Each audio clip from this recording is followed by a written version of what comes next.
Hi, my name is Sparkle Whitcomb, and I'd like to talk to you in my final media clip about my experiences in education from TESPS 302, which is the class for educating students with exceptionalities. Firstly, I learned the difference between UDL and DI. UDL is the Universal Design for Learning, and it is an instructional strategy. Please feel free to pause the video at any time to read more of my visual aid. Now, the gist of UDL is that from the very beginning, you put in as many different ways in which you can to anticipate any differences in education that you might need. What I mean by that is that you might plan from the very beginning to have the ability of written tests while also having a test on the computer and allowing them to choose from the beginning. With this, you are meeting the needs of all students to the best of our ability at all times. You will need to have a skill and benchmark identified at the very beginning and then assess that skill at the end. Differentiated instruction is where you begin your lesson plan and you may have to change it as it goes. So differentiated instruction may lead you to having multiple lesson plans for multiple children. Now, you may also have a differentiated instruction within a universal design for learning, but for the most part, differentiated instruction is just for that lesson plan for that one child. So you will test each learner to see if their goal was met, and they may have different tests based on what information or goals they are trying to meet. Now, while on universal design for learning, you have a benchmark that you're trying to meet for the whole class. This may assign grades to different people. These different people have different exceptionalities, so let's go ahead and talk about a few. Let's start with students with vision impairments. Vision impairments are characterized by the limitations and range and variety of visual information. So that might mean that the person is completely blind, or it might mean that they just have a small vision impairment. Now, 14 million people in the United States have vision impairments. Only 83% of those can be corrected or improved by glasses and contact lenses. However, 17%, which is 3 million, have visual impairments that cannot be corrected with glasses or contact lenses. This visual impairments may limit their mobility or interactions with peers and environment.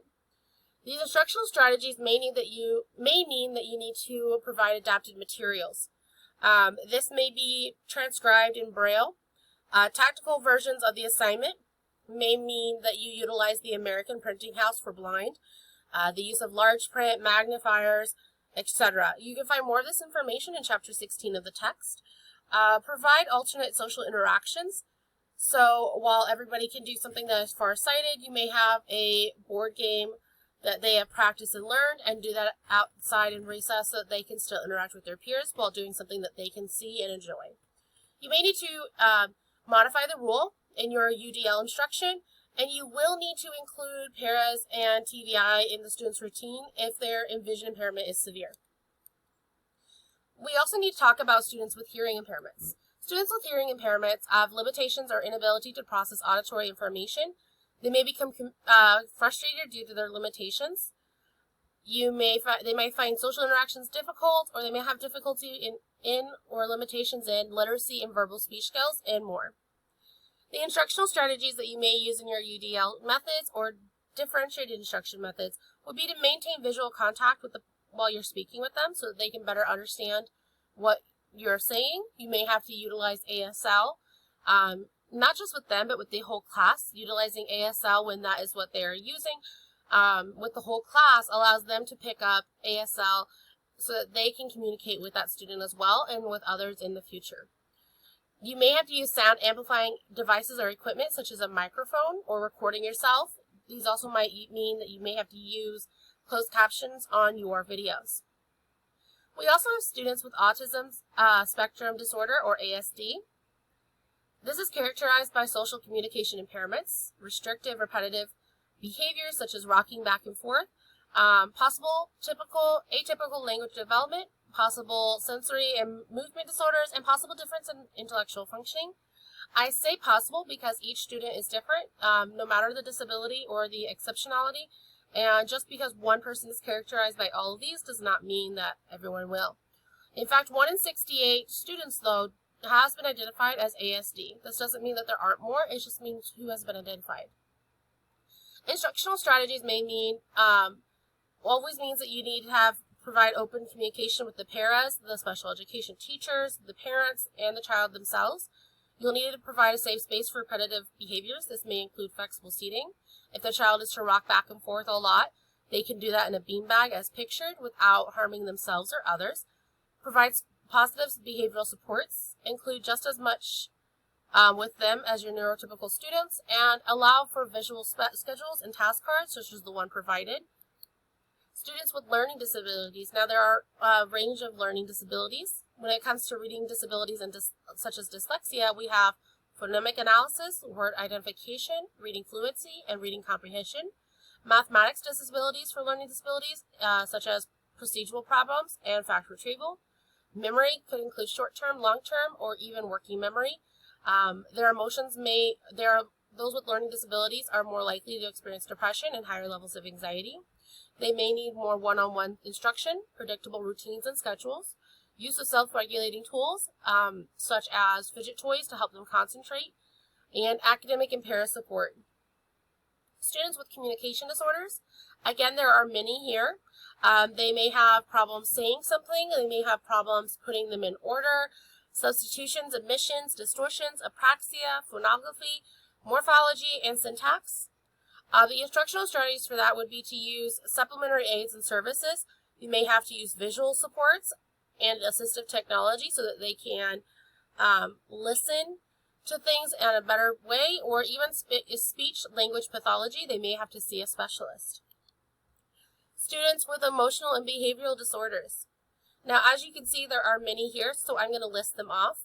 The most common is anxiety disorders. We also have depression, schizophrenia, conduct disorder, oppositional defiant disorder, and bullying. We also have trauma and stressor-related disorders. This is a new category, and it's incapacitating symptoms following dangerous or traumatic events, such as PTSD, adverse childhood experiences. Markers may be more than usual. Characteristics of behavioral disorders may have externalizing behavior, such as going out. That means aggression, bullying, non-compliant, acting out, or persistently disruptive or annoying behaviors directed outwardly. Internalizing behaviors are those that are brought into themselves, this withdrawal, depression, anxiety, and fearfulness.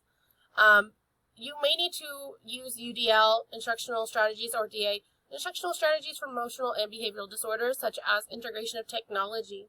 Use of calming and coping skills, such as a calming corner to allow students to calm down, or using fidget devices to breathe.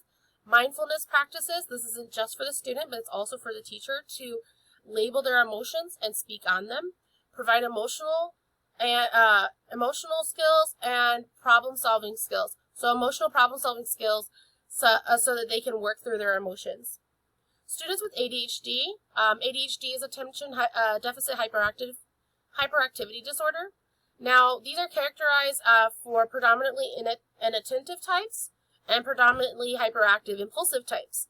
Now, they may have difficulty with these lists of instructions, but that doesn't mean that they have difficulty with all of these characteristics. Instructional strategies for these may need to allow additional breaks so that they can pay more attention to detail, so they're not making careless mistakes, so they can sustain a more efficient mental effort. Allow flexibility and time restraints. They may need to take longer on the task. They may need to take it in a place that is quieter so they can work better. You may need to modify or simplify instruction where needed, and you can provide additional organizational methods such as color coding systems, binders, and to-do lists so that they are not forgetting what they're turning in or doing. We also have students with traumatic brain injuries. Now, traumatic brain injuries have the leading cause for those is falls. 47% of those are caused by falls. These are characterized by physical changes, cognitive academic changes, and emotional, behavioral, and social changes as listed. These instructional strategies using need to be on a person-to-person basis and person-centered planning. They may require physical therapy, frequent feedback and evaluation, need of assistive technology when necessary, and you may have to instructionally pace or slow down how you are teaching them so they can focus better. Gifted and talented students are often overlooked.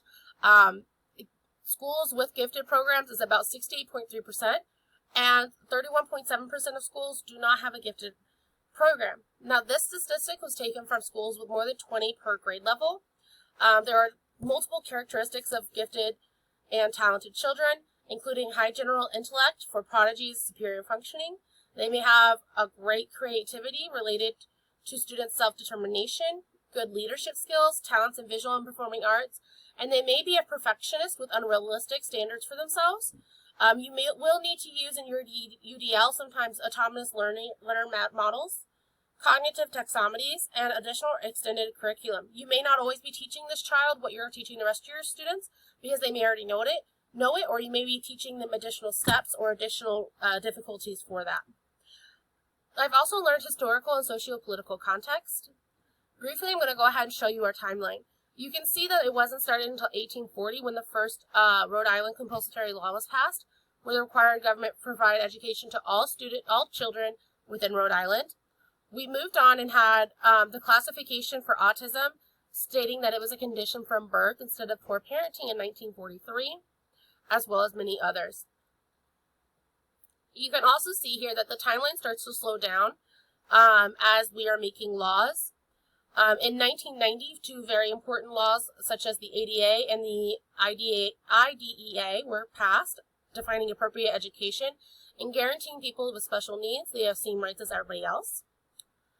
Again, you can see here that from the No Child Left Behind to the Every Student Succeeds Act that replaced the No Child Left Behind, it was 13 years.